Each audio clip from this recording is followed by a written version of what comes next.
आज सांबादिक सम्मेलन को आज सांबादिक सम्मेलन में उपस्थित अच्छा ओडिशार जननेता पूर्वतन मंत्री पूर्वतन सांसद श्रीयुक्त नगेंद्रनाथ प्रधान महोदय आम सहित उपस्थित अच्छा पीसीसी वरिष्ठ मुखपात्र Rajani Mohanty social media PCC मुख्य श्रीयुक्त विश्वजित महांती एवं आमर साथी सहयोगी जयश्री पात्र महोदया समस्त को यह कार्यक्रम को स्वागत करुचु।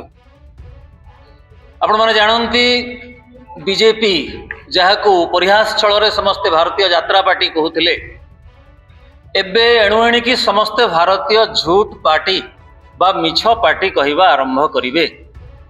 गोटे पर गोटे केमती मिछ कहा जाए तार नमूना सेमाने पेश करी चली। आमर गतकाली गोटे ऐतिहासिक पदयात्रा थिला 9 दिनिया पदयात्रार अंतिम दिवस थिला।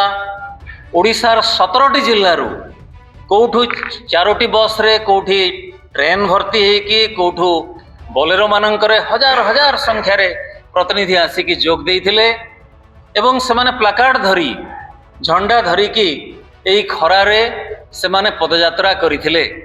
समस्ते आसी महात्मा गांधी मार्ग बालूर पीएमजी रे एकाठी होइथिले। प्रचंड रौद्रतापुर वर्तिबा पाई सेमाने दुई कड़े थिबा गछ मानकर छाई आढ़ुआल रे लुचि जाइथिले भाषण शुणुथिले। भारतीय झूठ पार्टी किंतु ता निज सोशल मीडिया हैंडल रु गोटे फोटो छाड़ी देइछि फांका चौकी एवं सभापति भाषण दौचंती। सेमानंकु आमे नमस्कार करिथांतु सांगरे जदि सेमाने भिड़ थिबा गोटे फोटो बा हजार हजार लोकंकर शोभायात्रार गोटे फोटो छाड़ी थांते एवं कही थांते ठीक भाषण बेलू लोक छाई खोजिले एतिकी मध्य आम पई हुए तो अपमान ही थांता तांकर सेमाने मिशन रे सक्सेस ही थांते किंतु मूलरू कला को धड़ा करिवार मानस